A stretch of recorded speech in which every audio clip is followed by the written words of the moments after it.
You ask Tiger to solve.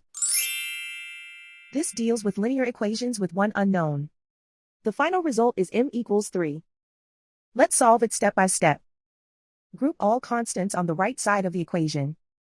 Add 3 to both sides. Simplify the arithmetic.